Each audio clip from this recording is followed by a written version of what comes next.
Guys मेरे पास में आज मैकबुक प्रो है एंड ये चालू नहीं हो रहा है एग्जैक्टली यहाँ पर DCPS पे आप देख सकते हैं 30 to 45 मिली एम्प्स पे ये स्टक है, राइट। सो गाइज 5 वोल्ट्स पे भी स्टक है, 20 वोल्ट पे स्विच नहीं हो रहा है। सो इसके अंदर क्या क्या प्रॉब्लम्स है, each and every single secrets आप समझोगे सेमेटिक्स के साथ में वो भी, एंड इसे रिपेयर कैसे करना है मैं आपको बताने वाला हूँ इस वीडियो के अंदर। So guys watch the video till and, don't miss the opportunity. 20 volts और 5 वोल्ट्स का क्या सीक्रेट्स है ये आपको पता चलेगा इस वीडियो के अंदर। सो गाइज ये है मैकबुक प्रो A2251। यहाँ पर देखिए मैंने चार्जर को कनेक्ट कर दिया है एंड ये 53 मिली एम्प्स करंट कंजम्पशन हो रहा है एंड ये टर्न ऑन नहीं हो रहा है बिल्कुल। Nothing is happening on the DCPS, यहाँ देख सकते हैं स्टक हो गया है। सो चलिए हम लोग इसको जो है ओपन करेंगे। ओपन करने के बाद में हम देखते हैं इसके लॉजिक बोर्ड के अंदर क्या इशू रेज हो गया है। सो सबसे पहले आपको अनस्क्रू करने हैं सभी के सभी स्क्रूज टॉप केस के।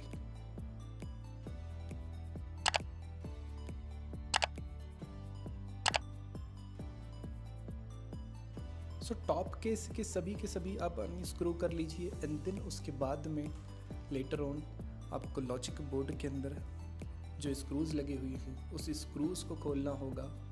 यहाँ पर देखिए सबसे पहले मैंने बैटरी को डिस्कनेक्ट किया एंड देन उसके बाद में मैं जितने भी स्क्रूज लगे हुए हैं लॉजिक बोर्ड में मैंने उसको ओपन करना स्टार्ट किया है। सो ये जो प्रोसेस है आपको ये प्रोसेस फॉलो करना होगा। सबसे पहले आपको आपके बैटरी को डिस्कनेक्ट करना होगा, अदरवाइज़ आप अगर ओपन करना स्टार्ट करते हो बिना बैटरी डिस्कनेक्ट किए हुए तो शॉर्ट सर्किट होने के चांसेस इसमें बहुत हाई रहते हैं। सो सबसे पहले कोई भी डिवाइस हो आपको बैटरी को डिस्कनेक्ट करना है, देन उसके बाद में लॉजिक बोर्ड के स्क्रूज को ओपन करना होगा। सो यहाँ पर देख लीजिए कि सभी के सभी स्क्रूज हम लोग जेंटली ओपन कर रहे हैं यहाँ पर। सो आपको भी ये प्रोसेस फॉलो करना होगा। काफ़ी सारे स्क्रूज लगे हुए हैं, सो इस स्क्रूज को केयरफुली आप ओपन कर लीजिए एंड देन उसके बाद में यहाँ पर जितने भी केबल्स हैं सभी केबल्स को जेंटली आप डिस्कनेक्ट करिए एक एक करके स्टेप बाय स्टेप्स। काफ़ी सारे केबल्स लगे हुए हैं, देखिए स्पीकर का केबल्स है एंड यहाँ पर उसके बाद में आप दूसरा केबल देखिए ये कीबोर्ड का केबल है एंड उसके बाद में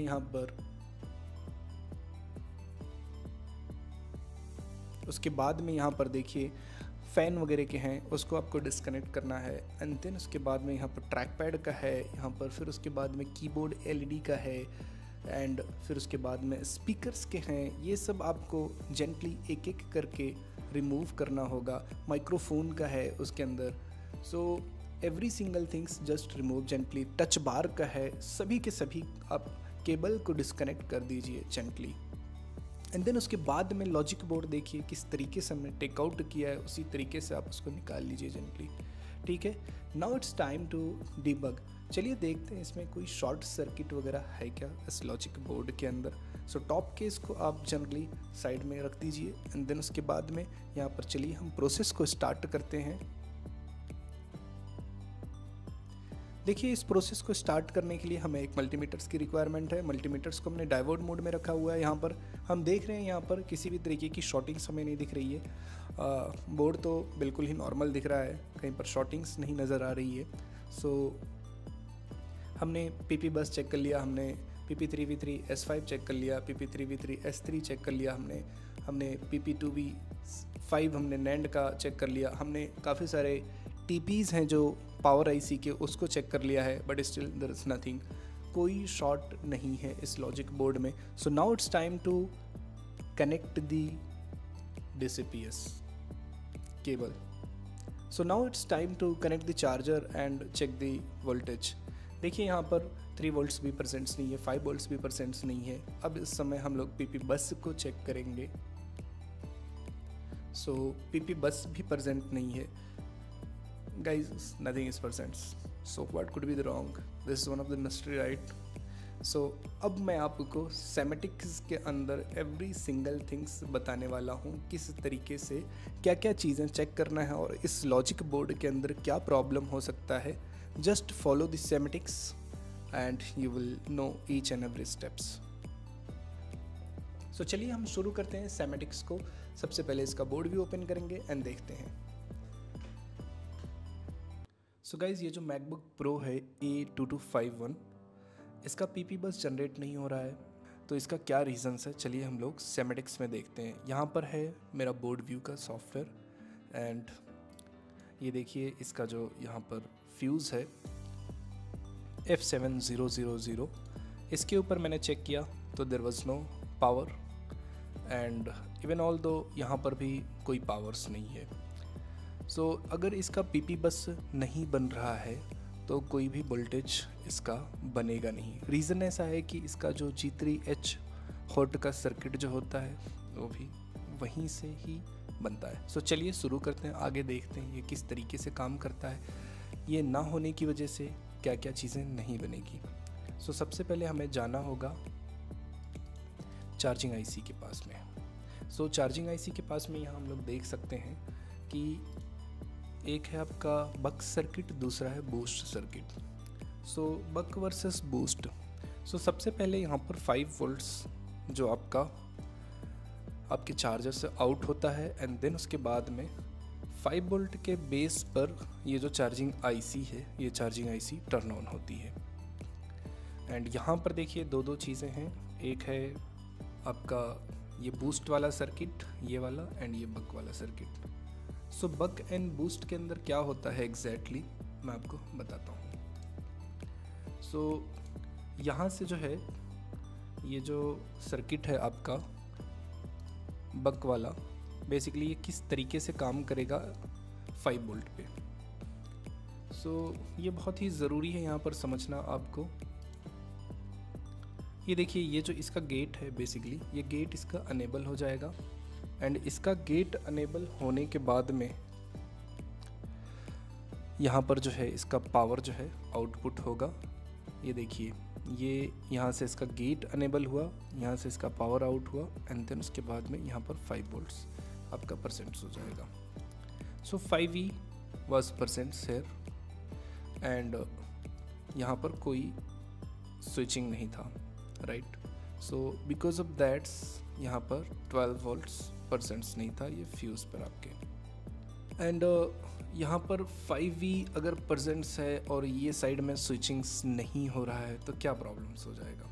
इस केस में प्रॉब्लम जो होगा आपका जो चार्जिंग आईसी है, ये चार्जिंग आईसी रिस्पॉन्सिबल है उस चीज़ के लिए। सो ये जो चार्जिंग आईसी है एग्जैक्टली ये देखिए ये चार्जिंग आईसी ही इसका जो बूस्ट सर्किट है उस बूस्ट सर्किट को अनेबल करता है। यहाँ पर देखिए गेट है, बूट है, LX पिन है, गेट है, LX पिन है, बूट है, गेट है। सो ये जो है यहाँ पर दो चीज़ें हैं, एक है बक सर्किट, दूसरा है बूस्ट सर्किट। सो सबसे पहले आपका बूस्ट सर्किट जो है ये वाला ये अनेबल होता है, ये वाला चलता है, ठीक है। एंड देन उसके बाद में क्या होता है आगे जो है आपका PP3V42_G3H जो RTC वाला पावर है वो पावर किस तरीके से चालू होता है चलिए देखते हैं हम लोग, ठीक है। यहाँ पर PP बस आपका मान लिया बन गया। हमारे केस में क्या हो रहा था, बन नहीं रहा था, राइट। बनने के बाद में क्या होता है यहाँ पर देखिए VDD_HI थ्रेशोल्ड सिलेक्ट। सो ये एक जो है आपका वोल्टेज डिवाइडर सर्किट है एंड यहाँ से एक पावर आउट हो रहा है that goes to PMU_VDD_HI। PP बस बनने के बाद में आपके PMU को पावर मिलता है फ्रॉम PP बस एंड देन उसके बाद में क्या होता है आगे। यहाँ पर देखिए ये है आपका चार्जिंग आईसी का सर्किट, सॉरी ये चार्जिंग आईसी का सर्किट नहीं है। ये PP बस जो है मल्टीपल प्लेसेस पे जाता है, बहुत सारे प्लेसेस पे जाने के वजह से इसे आपको क्या करना पड़ता है, मल्टीपल टाइम्स इसको you need to go back forward आपको यूज़ करना पड़ता है। सो यहाँ पर देखिए ये आपका बेसिकली जो है SSD का चिप है। सो PP बस से आपका SSD का चिप भी टर्न ऑन होता है एंड यहाँ पर ये अदर कोई चिप्स हैं, बट ये इस समय जो है ये सब टर्न ऑन नहीं होंगे। हमें क्या चीज़ चालू होगा वो सबसे ज़रूरी है वो देखना। So this is one of the important thing कि क्या चीज़ चालू होगा उसे देखना हमें ज़रूरी है। देखिए मैं इसको कंटिन्यू सर्च कर रहा हूँ।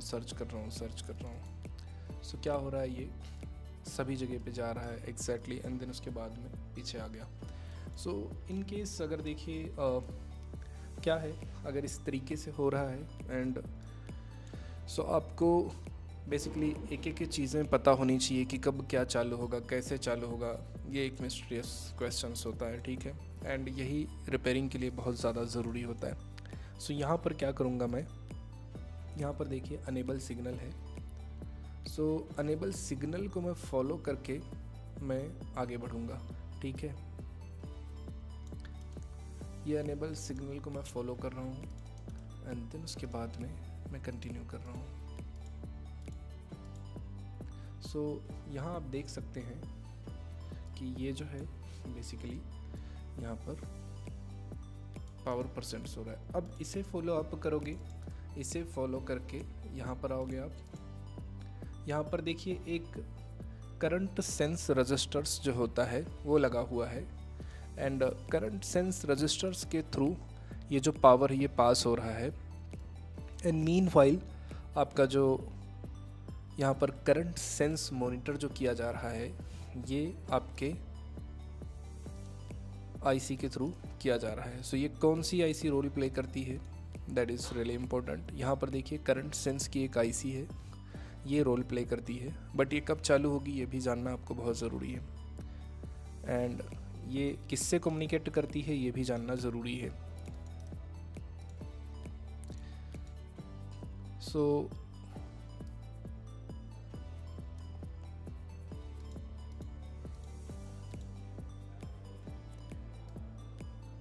यहाँ पर देखिए इसका जो है बेसिकली वोल्टेज लेवल है दैट इज़ 5 वोल्ट एंड इसका voltage level that is 1.8 and so इसके लिए यहाँ पर एक आईसी लगा हुआ है that is called level translator. So कि अगर वोल्टेज ऊपर नीचे है तो बीच में वोल्टेज को बेसिकली लेबल करने के लिए एक आईसी लगती है, उसको बोलते हैं level translator.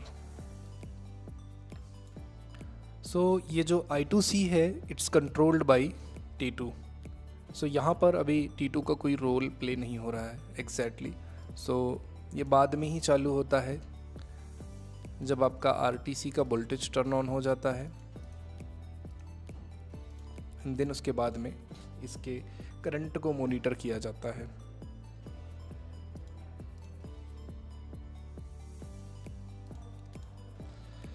So that way ये सब चीज़ें चलती है। सो हम लोग हमारे टॉपिक्स पे आते हैं जो हमारा प्रॉब्लम्स था एग्जैक्टली। बट ये चीज़ें आपको समझना ज़रूरी है, तभी प्रॉब्लम आप ढूंढ पाओगे, अदरवाइज़ आप इजीली ढूंढ नहीं पाओगे। क्योंकि इसका जो बेसिक कोर प्रिंसिपल है अगर वही आपको नहीं पता रहेगा तो आप ढूंढ नहीं पाओगे चीज़ों को।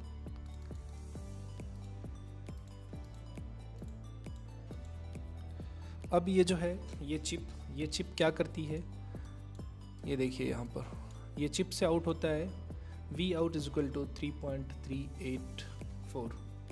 सो यहाँ से जो है 3.38 वोल्ट्स आउट होता है एंड मैक्सिमम करंट जो है इसका 6 एम्पियर है एंड 1.2 मेगाहर्ट्ज़ फ्रीक्वेंसी पे इसकी जो स्विचिंग होती है that is going to be the maximum switching frequency जब ये काम करेगा हाईएस्ट पे। सो ये आपका चालू होना ज़रूरी था बट ये भी परसेंट्स नहीं था हमारे केस में। सो हमने क्या किया, ये सब चीज़ें परसेंट्स नहीं थी, what we have done, what we have tested. चलिए मैं आपको बताता हूँ। दिस वाज एन ओवरव्यू कि आपको ये चीज़ों को समझने के लिए आपको ये सब चीज़ें पता होनी चाहिए कि अगर ये नहीं हो रहा है तो एग्जैक्टली ये सब चीज़ें नहीं होने वाली है।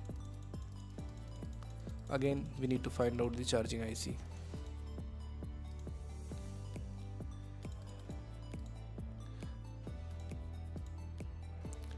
सो यहाँ पर आप देख सकते हैं कि एग्जैक्टली इसको टर्न ऑन होने के लिए क्या क्या चीज़ों की ज़रूरत होती है। चलिए मैं आपको स्टेप बाय स्टेप्स यहाँ पर बताता हूँ। सबसे पहले आपका DC इन परसेंट्स हो गया, यहाँ पर DC इन आ गया एंड देन उसके बाद में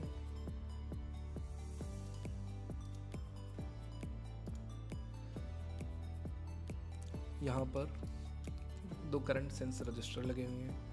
ये मैंडेटरी है सही रहना, अगर ये सही नहीं रहेंगे तो प्रॉब्लम रेस हो जाएगा, यहाँ से आपका करंट फ्लो नहीं होगा प्रॉपर। सो इसके आगे हम चलते हैं, देखते हैं कि और क्या होगा।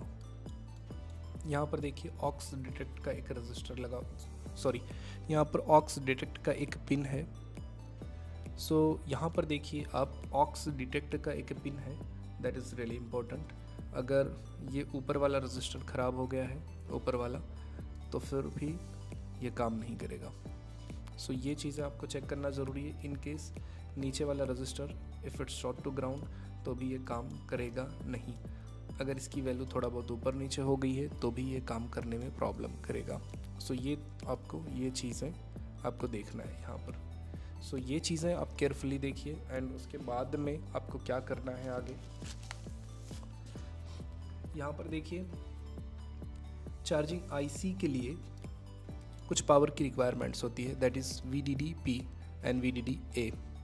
सो ये VDD-P एंड VDD-A से क्या क्या चीज़ें ये लोग कंट्रोल कर रहे हैं। यहाँ पर एक सेल कॉन्फ़िगरेशंस का एक सर्किट है, इसे भी कंट्रोल किया जा रहा है and rest things is not being powered on. So internally इसके जो कुछ सर्किट्स हैं बेसिकली उन्हें भी ये ड्राइव करता है इनिशियल लेवल पे। ये चीज़ यहाँ पर आपको इसके वोल्टेजेस चेक कर लेने हैं। यहाँ पर आपको आएगा 5 वोल्ट्स, यहाँ पर ये देखिए ये 5 वोल्ट्स आएगा आपको यहाँ पर। ये आपका ओके है, ये आपका ओके है एंड देन उसके बाद में आपको क्या करना होगा, आपको यहाँ पर चेक करना होगा कि आपका 5 वोल्ट्स आउट हो रहा है या नहीं हो रहा है। अगर यहाँ पर आपको मिल रहा है तो ये पीछे की चीज़ें ओके हैं, ठीक है। एंड देन उसके बाद में आपको क्या करना होगा एग्जैक्टली, यहाँ पर चेक करना होगा। यहाँ पर आपका PP बस बन रहा है कि नहीं बन रहा है 12 वोल्ट। अगर नहीं बन रहा है तो आपको प्रॉब्लम हो सकती है आपके इस मॉसफेट में, या प्रॉब्लम हो सकती है आपके इस IC के अंदर। सो हमने क्या किया, हमने इस मॉसफेट को चेंज किया एंड IC को चेंज किया। हमने चेक किया मॉसफेट ख़राब हो गया था। मॉसफेट ख़राब होता है हाई करंट की वजह से, ठीक है। माल फंक्शन होता है, कॉपी वगैरह चार्जर्स हम यूज़ करते हैं तो क्या होता है, फ्लक्चुएशंस होता है। फ्लक्चुएशंस होने की वजह से ये प्रॉब्लम रेज होती है, because of that this all happens. So यहाँ पर इन चीज़ों को हमने इसको चेंज कर दिया एंड देन उसके बाद में हमने ये चिप को रिप्लेस कर दिया एंड हमारा काम परफेक्टली फाइन हो गया। सो ये जो मैंने आपको टिप्स एंड ट्रिक्स बताए हैं, अगर इस टिप्स एंड ट्रिक्स को आप फॉलो करोगे, अगर इस तरीके का आपके पास में कोई प्रॉब्लम्स आता है तो डेफिनेटली आपका काम हो जाएगा। रही बात आपको इन डेप्थ नॉलेज की, इन डेप्थ नॉलेज आपको कब मिलेगा, जब आप इसके बारे में प्रॉपर स्टडी करोगे तभी आपको मिल पाएगा। एंड प्रॉपर स्टडी के लिए हमारे पास में गाइडलाइंस है आपके लिए, ईच एंड स्टेप्स हम पढ़ाते हैं हमारे कोर्सेज़ के अंदर। सो अगर आप कोर्स ज्वाइन करना चाहते हो तो आप नीचे दिए गए डिस्क्रिप्शन में सभी डिटेल्स अवेलेबल हैं, वहाँ जा कर के आप चेक कर सकते हो। इन केस अगर आपकी कोई क्वेरी है फिर भी आपको कुछ समझ में नहीं आता है तो आप हमें कॉल करके पूछ सकते हैं, डेफिनेटली हम आपको वहाँ पर बताएंगे। एंड इस वीडियो से रिलेटेड अगर आपकी कोई क्वेरी या कोई क्वेश्चंस हो तो आप वो भी कमेंट सेक्शन में हमें पूछ सकते हैं। कमेंट सेक्शन में ही आपको रिप्लाई मिलेगा, please don't call us for that. आप कॉल करके पूछना चाहेंगे कि आप हमें सर कॉल करके गाइड करिए तो वी आर एक्सट्रीमली सॉरी, हम लोग आपको हेल्प नहीं कर पाएंगे। आप कमेंट सेक्शन में आप वहाँ पूछ लीजिए, जो भी हमारा एक परफेक्ट टाइमिंग होगा हम उसके अकॉर्डिंगली आपको रिप्लाई करेंगे।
Guys, if you've got any query related to this video, do let us know inside the comment sections. Definitely हम आपको रिप्लाई वहाँ पर करेंगे। हम लोग मैकबुक रिपेयर से रिलेटेड कोर्सेज प्रोवाइड करते हैं। कोर्सेज जो है नेक्स्ट मंथ स्टार्ट हो रहा है। सो गाइज, उससे रिलेटेड अगर आपको कोई भी इन्फॉर्मेशन चाहिए तो आप डिस्क्रिप्शन बॉक्स में जा करके चेक कर सकते हैं। In case still if you find any difficulty, आप हमें कॉल करके पूछ सकते हैं। हम आपको डेफिनेटली हर एक चीज़ के बारे में वहाँ पर गाइड करेंगे। Guys, thank you so much for watching the videos. Don't forget to like, share and subscribe. Guys, stay connected for more exciting videos. Definitely हम आपके लिए लाते रहेंगे इसी तरीके के technical videos. Thank you so much once again.